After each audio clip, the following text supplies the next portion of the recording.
We focus on the facts. Today we have a special show. Trish and I have, Patricia Negron and I are leaders in the movement to take down the global pedophile network. And we have a rough time, especially here in the United States, because all of the elite that are involved in this pedophile network are politicians and CEOs and everything. So anyhow, when this NXIVM sex cult scandal broke open, I had said then that the elite were going to turn up being involved in this sex cult. And they certainly are. And today one of our guests is Ben Szemkus, and he's going to tell us about when he attended a NXIVM mixer recruitment party back in 2007, and he's going to tell us all of the elite that were present at that party. And then our second guest, another problem that Trish and I always talk about, is we can't take these perverts down in the U.S. because they're politicians in the elite and they're so protected. And so we're so enraged lately at seeing all these politicians and everything that have been identified as perverts and rapists and everything else walking around like nothing happened, and on pundits on news shows and everything just like nothing happened. They're just walking around free. Well, our second guest today is going to be one of the women that our former President Bill Clinton raped, and that is Juanita Broderick.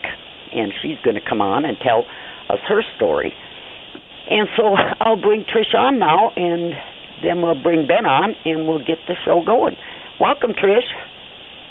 Hi, Evelyn. I'm so excited. I was listening to Ben's video about the party. I hadn't gotten through it, but I can't wait to talk to him. Wow, this really, the one thing that it makes me realize, Evelyn, is this, you know the Skull and Bones at Yale, right? Those are the men that they go into a coffin, they get sodomized, and then they can be blackmailed for the rest of their life. And the CIA has recruited from that group for decades, right? This is the female version of that. They were recruiting at Yale. It ties it all together. It has come full circle, and this is incredible. I'm very excited. Sure. Well, let's bring Ben on, and he can tell us this story. And then I have a few things to add after he tells us his story. Welcome to the show, Ben. Hey, how's it going? You guys can hear me all right? Yep, I can hear you. I couldn't hear you real good, Trish. I can hear Ben, and I can hear you very faintly as well, Evelyn. So really? Okay. Yeah. Okay. Well, Ben, tell the listeners your story. Okay. My name is Ben Szemkus, and I am going to tell you about the time I went to a party back in 2007 in Hamden, Connecticut. It was in February. And it was essentially a NXIVM recruitment mixer. We call it a mixer because I guess to call it a NXIVM party, I guess, would be to undermine what they were all about, because the host had told us that, you know, they threw these huge extravagant parties on islands like Richard Branson's island, Necker Island, and they had all these other venues and that they were going forward with going on with, and I went through this thing totally blind. I didn't know at all what NXIVM was. The only reason I even remember this whole party was from watching this TV show Smallville, and it just kind of jogged my memory. And you know, thinking back, like, why would I watch this goofy show? And going into it, I just kind of revealed what it was. That, you know, when I'm looking at these pictures of Keith Rainier, I look at these pictures of Alice and Max, like, why do I know these people? And it was a familiarity that goes beyond just, you know, hey, I've seen these people in an article or something like that, and that's why I know them. It's like, no, I feel like I've met these people before, you know? And so it just starts working, and I said, oh, yeah, that weird party that I went to back when I was in college. And so there was an organic process to really getting this this whole memory to fall back into place. You know, it's just kind of like remembering a movie you saw a long time ago or something like that, or you know, just a birthday party, say, like when you're turning 11 or 12. It all kind of came back to me, and I just had this oh shit moment where I'm just like, wow, I can't believe I was in a room with all those people. But see, the crazy thing is at the time all those people were irrelevant. You know, back in 2007, nobody knew who Uma Abedin was. It just didn't seem very relevant at the time.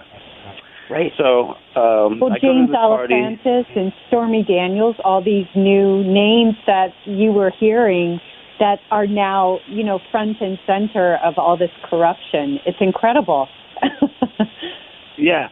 Well, it's peculiar seeing, being at a party and then seeing these potentially, high-powered politicians just working with these other people that are just kind of, these floaty, kind of cultish, almost like a sorority machine kind of essence. It was a strange thing to see kind of working together. And it was hard to place, like, where's the link here? Like, why are these guys all hanging out? Why are they doing this?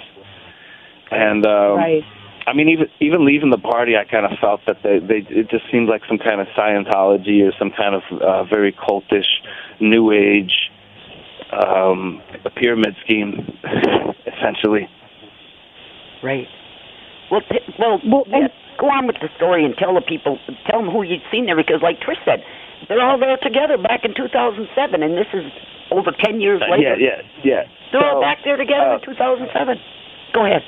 So I'm kind of bouncing in and out from there was a kind of a side deck that led out from where the kitchenette area was, because there's a kitchenette and then a little dining room area, and then next to that was a living room, and then right in the living room there was kind of like this communal apartment computer, and I'm kind of bouncing in and out smoking cigarettes, and they had mentioned that there was going to be, a special guest, and that, they had all the NXIVM crew was coming through, and how, this woman from Smallville, because we had watched a couple of episodes of Smallville getting ready for the whole thing. And already I'm just like, what the hell is this party? But, it was this little, it was actually a larger apartment that was off of Skiff Street, but it was in this little complex. And, who actually rented that apartment? Do you know? Maybe you don't know. I have no idea who lived in it. Later, I was reading somebody who was, I think, trying to corroborate my story, and she said that the person's name was Jan. And that seems like something that I kind of remember, because I did talk to her for a second. I know in all rights and purposes I should remember who the host was, but I don't. But I was invited to a party from a friend of a friend, so... I wasn't necessarily going there. I knew that there was going to be a bunch of Yale kids there. And so I was like, well, perhaps I could sell some weed or something like that. I don't know. So I didn't really go there with the intent on making any kind of lifetime friendships or anything like that. Right. So I'm there, I'm smoking on the back deck, and then Stormy Daniels and her bodyguard, her bouncer, bodyguard, whatever, came through the slotted shades onto the back deck. And they had mentioned she was coming. They were like, oh, we have this adult film star coming. Her name is Stormy Daniels. I said, oh, it's like a porn star. And they're like, don't call her that when she's here. But they were specific about that. And... So, I kind of went along with all like the rules of the game that they had for this whole party, because, I don't think they had cameras or anything like that either. I think it was just supposed to be just, this happening event and this women's empowerment kind of movement party. It was what they kept selling it as, too. And, well, they were probably secretly recording everything anyhow. I wonder. You never know. But this is also 2007. I'm trying to think of like the kind of technology they had, and that was. I mean, I'm sure they could have had all the camera phones, or not camera phones, but computer cameras on, because all those things probably had those little goofy camera tops or whatever that they used to have. Well, the other thing about NXIVM that has been exposed is that when members become part of this JNES program and get the cauterizing, that they have to submit compromising material. So they had to submit photographs and other things, wor write a testimony about something very very sensitive, so that that material could then be used to blackmail them into compliance. So that's probably what they had to do. Right, to join up, right. I'm sure that's probably a lot of the reason why you don't hear a lot of them speaking out at all, because you don't really hear any kind of I can see we've heard like a couple of different people talk about their NXIVM experiences, but either the rest of them are probably being held down and nobody's trying to hear about them, because there is a lot of pushback with these things. There is a lot of people who don't want these things to get talked about. Well, the Bronfman sisters, the Seagram heiresses, financed NXIVM with $150 million, and that is in addition to an aggressive litigation campaign that it has waged against. There are a couple of people who are trying to blow the whistle, but they've been like suing the living daylights out of them, one of whom is a former PR person. He worked for them for about 3 months and then realized what they were doing and then blew the whistle. And then there's another woman who was a member, as well as Catherine Oxenberg. She's from Dallas, that show back in the 80s. Her daughter is a member of NXIVM, and she's been trying to get her daughter out of that cult. And so that's another way that it's gotten some attention. But there are a lot of people who can't speak out because of the blackmail material. Right. Or they, and I think a lot of them probably had to sign NDAs as well, and those are pretty binding contracts. Right. Sure. Well, go ahead and tell us who came out on this blew my mind when you described the people who came out and you met one after the other. I'm on the back deck smoking a cigarette. Stormy Daniels had come out, and she had said that she was nervous. I asked if she wanted to smoke any weed. She said no. It would make her get all goofy and her eyes would turn all puffy. And so I was like, okay. Well, she ended up bumming a couple cigarettes off me. So I bummed some cigarettes. We smoked a couple cigarettes, and I was mainly, I don't know, at the time my thing was just, if I didn't really know anyone, I'd just like pop off a bunch of jokes or something like that. So I think I was telling her a bunch of probably just really offensive jokes, I imagine. And then the Allison Mack, who was already there, because when she came in with Keith Rainier.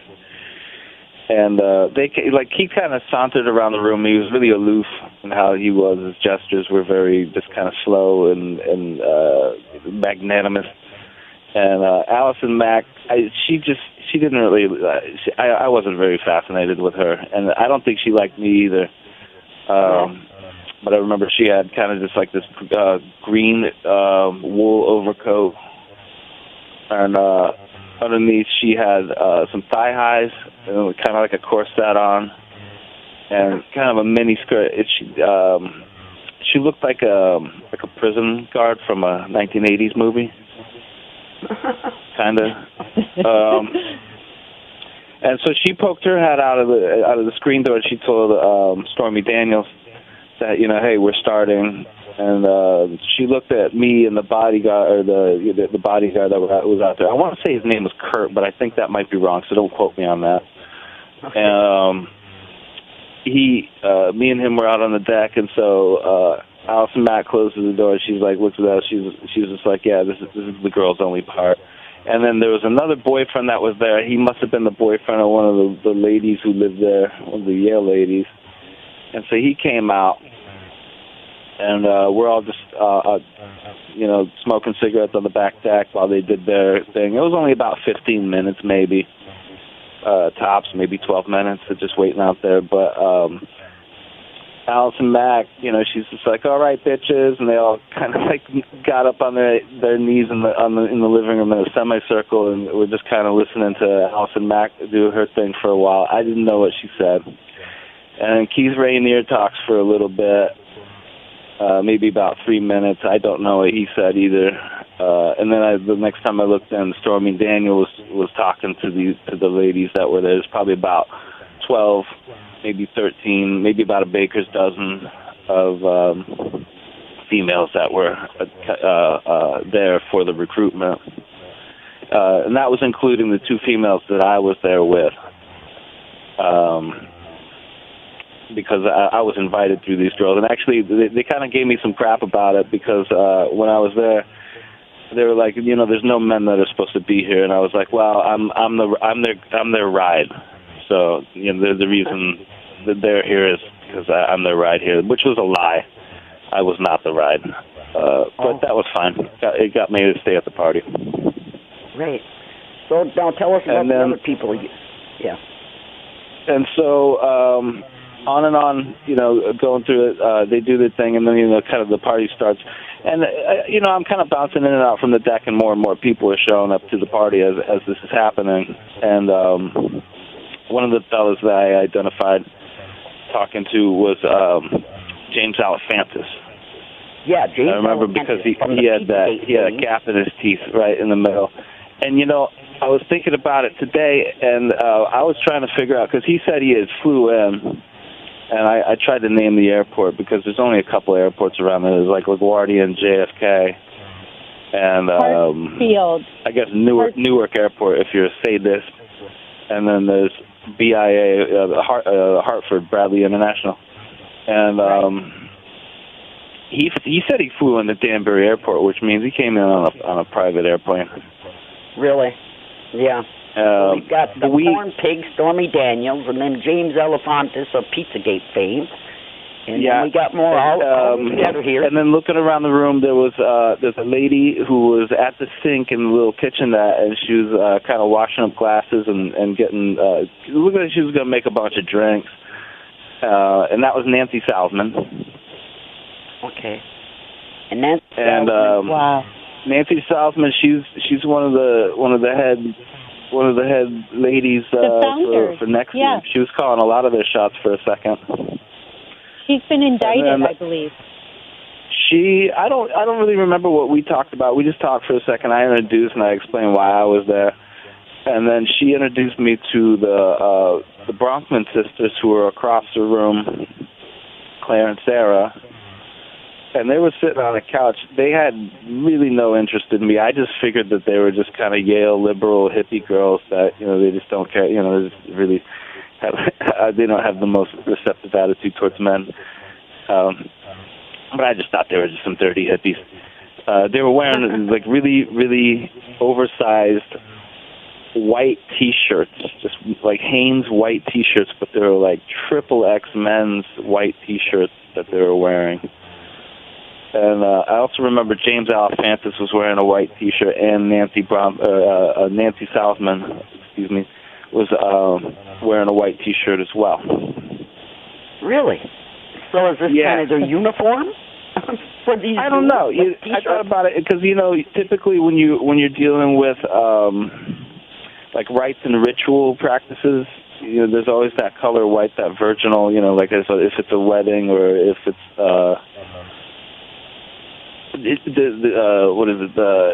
just any kind of religious rites, especially with Catholics. There's a lot of color white, so I wonder about that. I don't know what it was actually about though. Right. And then I'm hanging out, and I see this guy come into the party. He comes into the front door. He's like this older man. And he comes across the room and introduces himself, and he's like, "Hey, my name's Eric Schneiderman."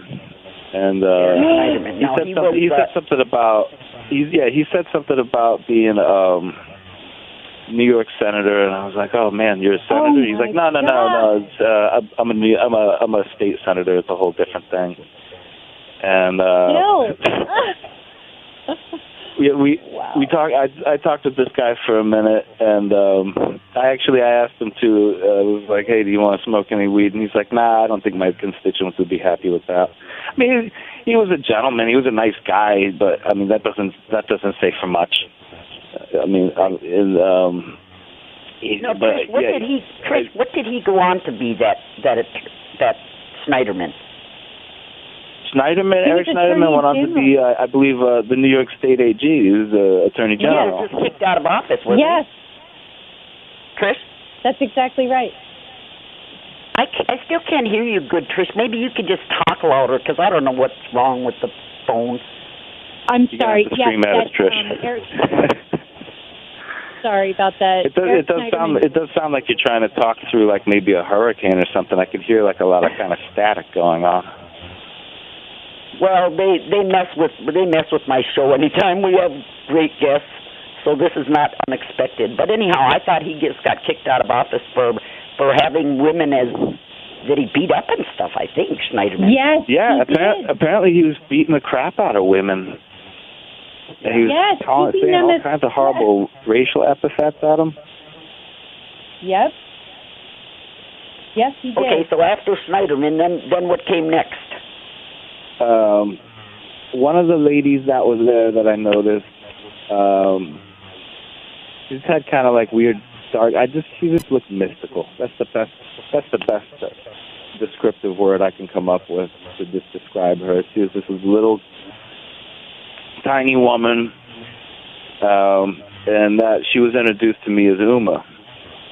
As Uma Abedi. Uma, yeah. And when all of a sudden this skinny guy comes to the room, he's got this thick Queens accent, and he says his name's Anthony Weiner, and he actually points out Uma, and he's like, "That's my wife, Uma."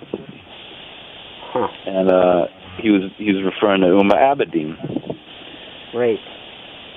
Now, so we got the porn pig, we got Schneiderman, we got Uma, we got Anthony Weiner, Allison Matt. So they're all there together, all the way back in 2007. This is people. So this is how long. Go ahead. Someone else you mentioned, Ben, was the bald guy and the clipboard, and the fact that they were shown snuff films. That must have been Brian Porter, who the Bronxman sisters also financed to the tune of $30 million. And he was recently arrested for illegal human experiments using those snuff films. And they were real snuff films of people actually being raped and killed. Right. This is what we're dealing with. On the other side of that, though, the reason I didn't think that it was so weird, because people have said, "Oh, yeah, right," like all these Yale girls are going to be sitting around watching snuff films, and it's like, well, wait a minute. Right. You're talking about Yale, first of all. I think you mentioned it before because you mentioned the Skull and Bones, and then you didn't even mention that Bill Clinton, that guy was in the Scroll and Key. That's all the smart dudes, and they're in that group. And then there's all kinds of groups. Hillary was in a group that was at Yale, as well as she was in a secret society. I can't remember what they call those girls, though. They're I'd have to look that up again. But there's a female secret society there as well. Yes. So that place is like, I think there's about 6 or 7 known about secret societies in Yale alone. And the Skull and Bones is probably the most popular of them. Well, it's probably the best known. I mean, George Bush, both Bushes were in Skull and Bones. Oh, the Skull and Bones were our president for about 20 years, and there was 20 of the worst years in history, I think. Then I was reading an article today that said after you left that party that Elliot Spitzer also came to that party that you were at. And here's another thing about it is I think when I was leaving that party was when they were showing up, and I looked, I was like, who the hell is this guy? And he was with this female that I'm pretty sure she had a fur coat on, and they were just coming through as me and the 2 females that I was with were leaving. And mind you, when I was leaving, because we just doing our polite thing and just saying, hey, I think it was probably like just before midnight or whatever, maybe a little after midnight. And like, hey, we got to get out of here. And we were nice enough. We were like, hey, it's nice to meet you guys. We're going to get out of here. And I remember Anthony Weiner. He's like, oh, wait, whoa. He's like, hold on a second. And he's like, hey, Uma. did you, she's like, she grabs a clipboard. He's like, did we get all the names of everyone at the party? And so she goes around the room, and she starts taking down names. And so that's the funny thing, because I had emailed the New York Department of Justice and tried to talk to them. I haven't been able to talk to them yet, but if they took all those NXIVM files, that means that they have a file somewhere in there for probably around February of 2007. And at the top of the list, it's going to be in Uma Abedin's handwriting, but it'll be the attendance list from that party. My name's going to be at the top of it, Ben Szemkus.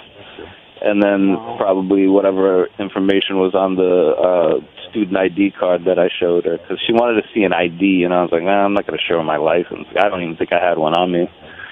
Wow. But I just showed her the student ID. So there is, in her handwriting, there is a piece of paper that has my name on it somewhere. Wow. I don't know if it got shredded or I don't know. I don't think that would be a high priority shred, because honestly, like with the story that I'm, with this whole thing, I'm saying that all these people were there. I didn't see them actually doing anything weird. I didn't see anything illegal going on. Right. As for the, the fact that they were all in the same room together around NXIVM.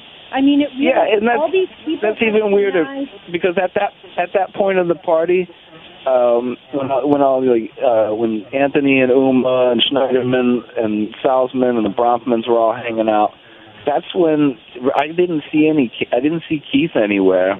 I didn't see Stormy Daniels anywhere, and I didn't see Allison Mack anywhere. So that whole part, like that whole third part of the whole deal, like after the whole girls only part, like I didn't really see them again. They were off in the back bedroom somewhere. Wow. Well, this is probably this is what, cauterizing people. Right. That's what I wonder. I'm wondering about that. And people are like, oh, well, how does she not have it in all these pictures? And it's like, well, they have people that airbrush all those pictures. I mean, give me a break. When was the last time you watched a Johnny Depp movie and you saw Johnny Depp's tattoos in the movie? You know what I'm saying? They brush that stuff out. Yeah. Sure. It's not hard to do. Right.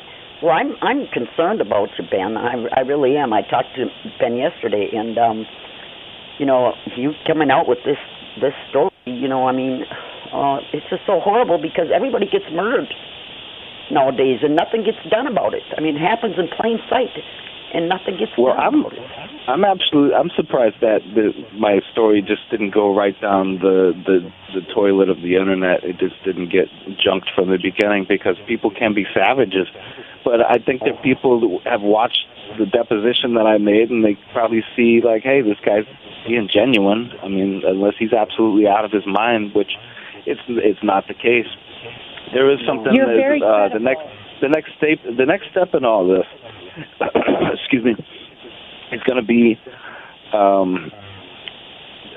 want to take a lie detector test for all this, and I think that there are some people that are trying to coordinate some sort of fund just to cover the lie detector. Because at first I said, hey, I'll pay for half of this lie detector, and then I have a couple people that are saying, no, don't even worry about that. We got some people who will cover it. So I just need to, because I'm in Washington State, I just need to find a legitimate lie detector service, and just someone that I can go through to or come through, and I'm probably going to need maybe like a witness or something like that, just on that end, just someone I don't know or whatever that can come along and say, hey, yeah, you did take this lie detector.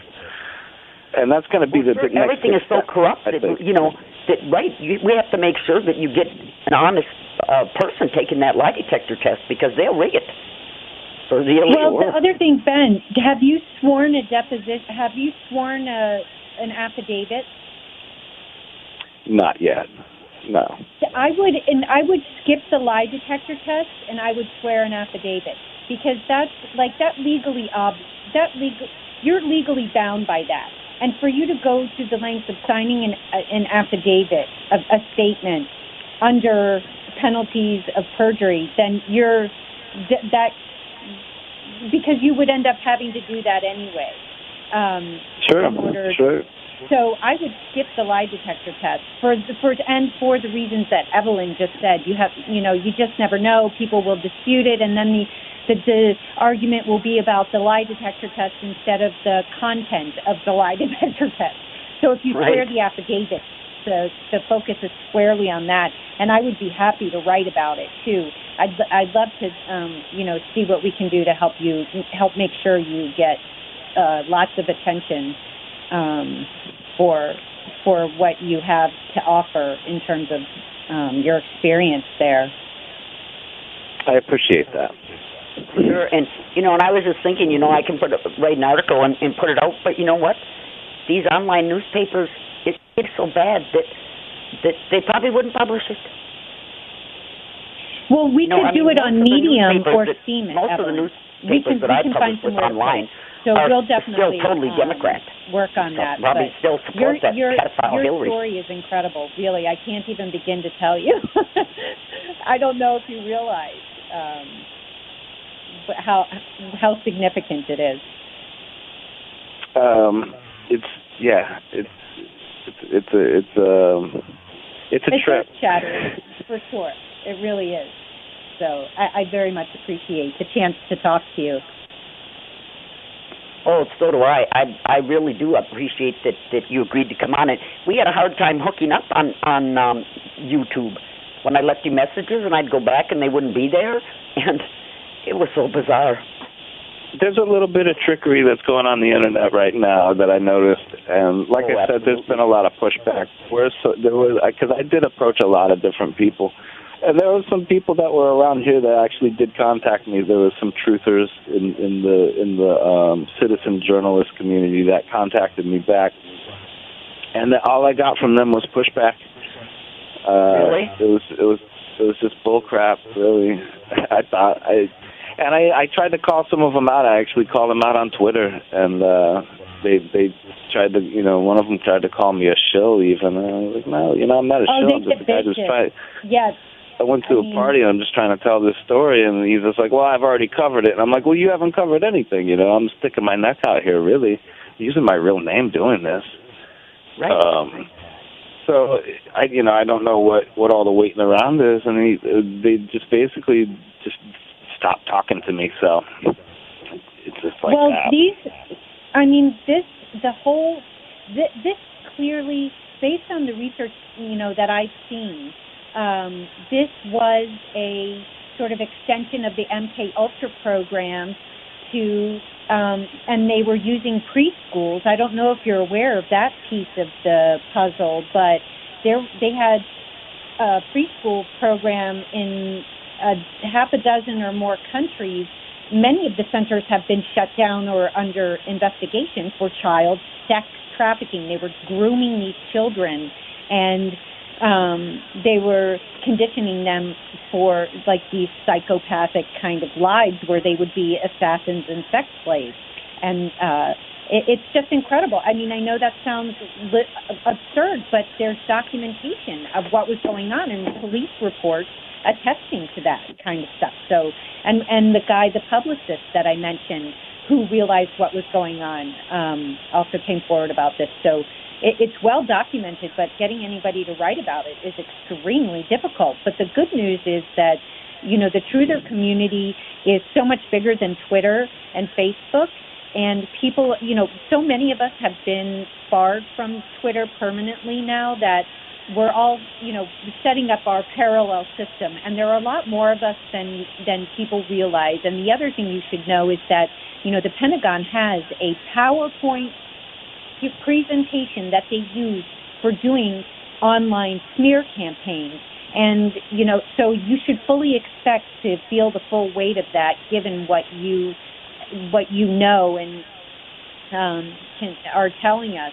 But you should also know that that's only a tiny piece of the puzzle, and that's a paid piece of the puzzle, and there's a much bigger one that will support you that's out there. And you just have to keep reminding yourself of that, because you will get attacked. Oh, absolutely. Yes, and we will support you 1,000%. Yeah. So I appreciate that. Absolutely. I don't know if Juanita is I asked them if they could let me know when Juanita called in. Juanita Broadwick is supposed to come on the show, one of the many women that Bill Clinton has raped and gotten away with. And this is just so out of hand that we have got to take these perverts and pedophiles down, and we can't do it.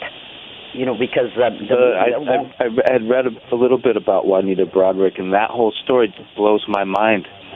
This poor woman. And then the pushback that she's actually gotten from people is just absolutely incredible. It's astounding. Horrible. Well, and one of the things that this whole Harvey Weinstein, these charges against him have revealed is that he uses the same firm. It's called Black Cube, and what they do is harass and threaten women who dare speak out against these very powerful men and women. And these were the same kind of people. And David Brock, who was married to James Alefantis, was the one who, went after Juanita Broadwick and the other women who came out and accused Bill Clinton. So it's amazing how tiny that little circle is. And I have to say, I don't know Juanita Broadwick, but I cannot begin to imagine what she's been put through. I really can't. Great. Hold on to the show. You two go on with the show. I'm gonna call up and see if Juanita's there. Okay. You guys go on with the show. Okay. You got it. So did your girlfriend tell you, or your date that night tell you anything about the films or anything else like that went on behind when it was like the girls only stuff? Okay, so how that broke down is after Allison Mack and Keith and Stormy Daniels, after they were done with their whole speeches, it seemed like they broke down into groups, and the way that I discerned it was there was a computer that was in the living room. There was a couple of computers, I think, that were in the back bedrooms, like maybe one in the main back bedroom, and then there was another kind of bedroom that was across from the bathroom.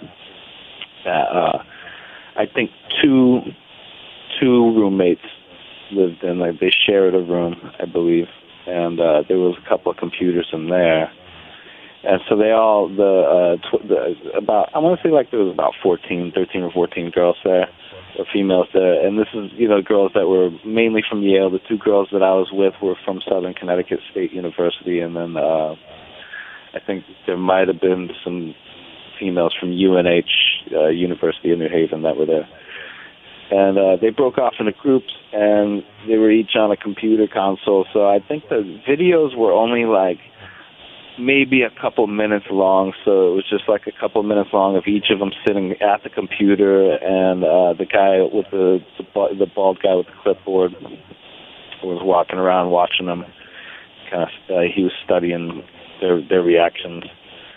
And I had talked to my girlfriend at the time when we had gotten back to the dorm rooms that I was staying at. We talked for a second about what was on the video, and her friend as well, because she hung out for a second with us. And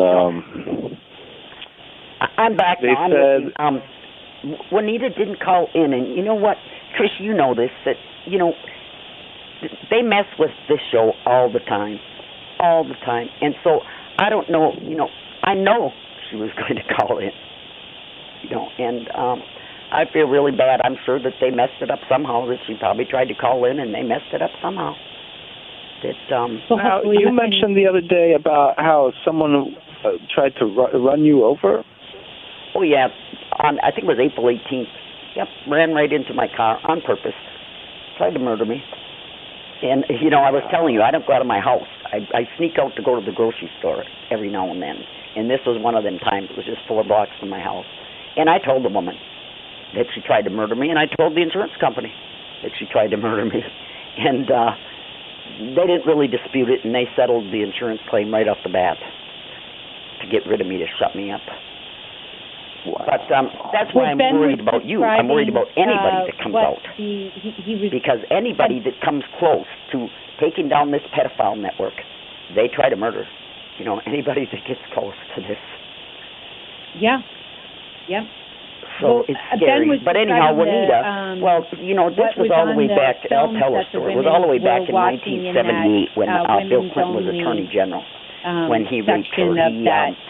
She let him come up to her hotel room. She was at a convention. She ran a nursing home operation, and she was at a convention for that nursing home. And Bill Clinton was Attorney General, and her and her husband had supported Bill and Hillary, you know, in their campaigning for things over the years. And he asked to come up, and she let him up, and then she felt so guilty because she let him in the room, and he raped her. And what he did was bite her lip real hard and subdued her on the bed and raped her and tore her pantyhose off and raped her. And then the bad part was when he goes to leave, he turns around at the door, and she's laying on the bed just raped and everything. And he puts on his sunglasses, she said, and he turns around and told her, you better put some ice on that, meaning about her lip, and walks out the door. And she kept quiet about it. She said she felt so guilty because she shouldn't have let him up in her room to begin with. But she never all of it. Thought something like that would happen. Did you hear that quote that he said, you know, he guesses that it's times have changed as far as what you can do to someone against their will? I can't hear you again, Trish. I'm sorry. I don't know why that is. Well, hopefully you'll be able to reschedule with her. But anyhow, I was listening to Juanita's interview from back, I think it was 1999 or something this morning. And it's just terrible because what is going on, all these politicians are involved in this filth, and we can't take them down because the mainstream media won't cover it, and they just keep covering this stuff up. I mean, Bill Clinton, how many women did he sexually assault? I'm sure we have no idea. Unbelievable, and he gets away with this. And the whole time that Hillary was running for president, it's bad enough that she is running that pedophile network, rat lines around the world. That's bad enough, but then her husband, the serial rapist, and she's out there in the media, just lets her go, doesn't bring any of this stuff up, and it's so sickening. Well, did you see, though, she was in Dublin, Evelyn, and receiving an honorary degree from Trinity, and she was met with protesters about the Clinton body count and other stuff, so she's not being received warmly around the world. It's terrible. I don't know why. So, well, yeah, I mean, lately now, I mean, I think it's great that people are confronting them out in public. You know, Bill and Joe Biden is another one. The way they keep parading him out here. And, I mean, there's no way that the people don't know that he is a serial child molester. I mean, doing it on public TV on what is that channel? C-SPAN, and then ceremonies when they're swearing in the senators. I think this is a ritual in the Senate. I really do. I think that them parents agreed to let him fondle their children right there on public TV for the whole world to see. I mean, there's no way you can miss this. And then parents stand there and do nothing. Except the one time, Jeff Sessions, when Biden came down by his little granddaughter, it was great because Sessions pushed his hand away when he went to put his hand on his little, probably toddler granddaughter, probably only like 3 years old. He goes to put his hand on her shoulder, and Biden, Sessions pushes his hand away. And they keep parading this pedophile out as a pundit on TV like he's going to be running for president in 2020. They think for 1 minute that they're going to put that pedophile in office. We are done having pedophiles in this country. I'm with you. And I'm so sick of looking at it. So did you learn anything, Ben, from your girlfriend about the snuff films or anything? So they split up. I think they were in groups. No, they had split up from the group, and they were watching these videos, probably about 2-minute long videos, each of them. And then the bald guy with the clipboard reacted to them, and then they'd go to the next girl, and the person would watch the videos. And from what my girlfriend at the time and her friend had explained. I mean, there were just these different snuff videos, which at the time, I mean, this was 2007. If you think about it, there were still sites on the internet like Ogreish and Gorgasm, and there, these websites that you go to that were almost kind of like deep web, and they would have snuff films, and people getting drawn and quartered, or people getting their heads cut off, or something like that. But they would have these things right online, so saying like, oh, they were watching snuff films. I mean, it didn't seem like that crazy of a thing to me. I think it was just I don't think anybody expected that. I mean, that's what we learned. This Dr. Brian Porter was showing them to women unwittingly. They had no idea that that's what they were about to see, and then this one particular woman was violently ill after watching it and traumatized, and that's how she went to the police. And so I would suspect I don't think the women going in there had any idea. I think that was the whole point. See, I can't hear Tricia at all. Ben, are you there? Yeah, I'm here. I'm right here. Can you hear Trish? Yeah, can you hear me, Ben? I can hear Trish. Can you? It's me then. I just can't. I'm sorry. Go ahead. But yeah, they watch these videos. The way the videos were described to me, because my girlfriend at the time, she's like, there was this scene, and then there was this scene, and she basically said that they looked fake. But then, what? Me and her used to watch a lot of really ridiculous horror films and stuff like that. So I don't know, that stuff all just after a while, it just all looks kind of fake, I guess. Well, who would think that you'd be shown an actual snuff film, too? I mean, I don't think I would believe what I was seeing, just honestly. Well, sure. Especially you're at this women's empowerment party. Yes. Empowerment party. Yeah. I know I wouldn't. I would very much doubt my eyes, and I'm sure I would have had the same reaction. But that's incredible. And so was there any mention of the tattooing, or did she was that at a different point, maybe in the process or something? No, no tattoo talk or anything like that. No branding talk.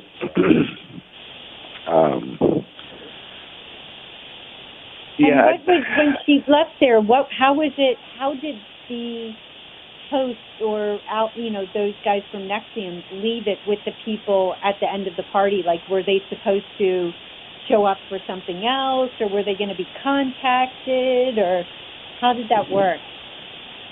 I have really no idea. Okay. I figured they had the attendance list. I mean, imagine the way that group seemed to operate, because they operated it rather almost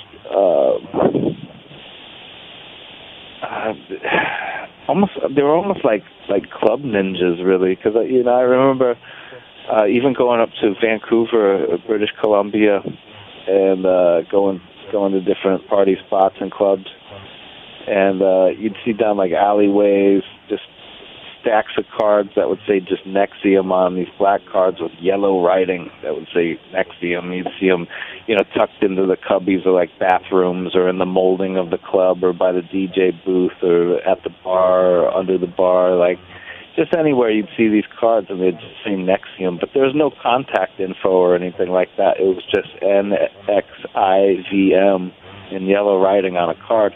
So they definitely would make their presence known. So I imagine if they're selecting people for, recruitment, they'd probably have some really kind of snazzy, cool way to do it or something. I'm sure it's not just like some letter of acceptance or something like that.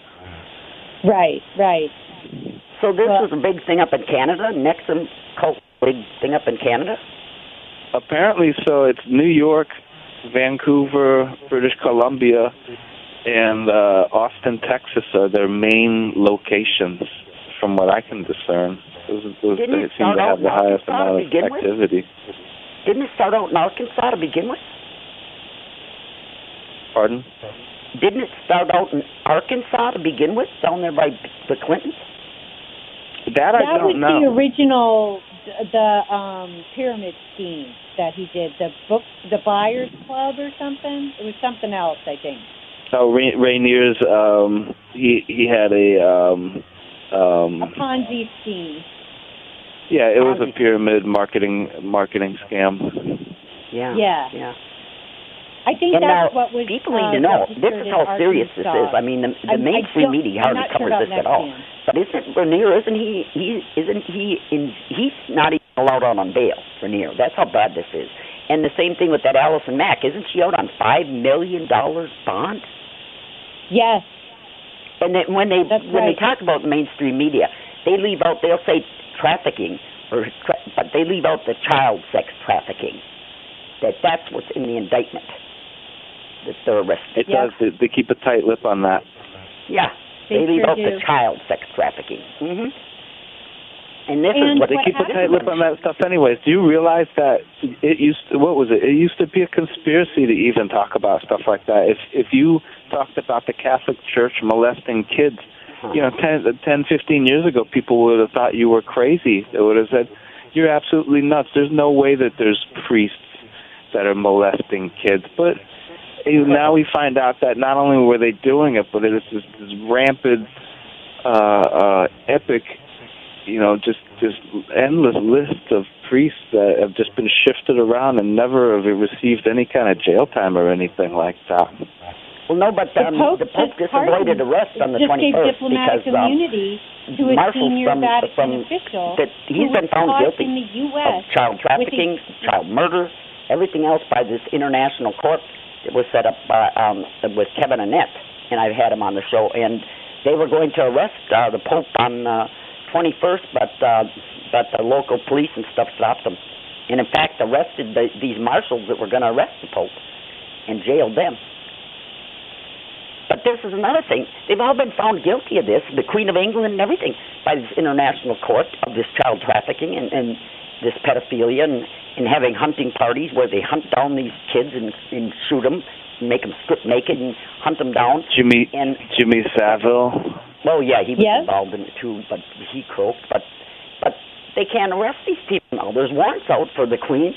There's warrants out for the Pope and a bunch of other people, and a bunch of CEOs, everything that were involved in this, and we can't get them. Yeah.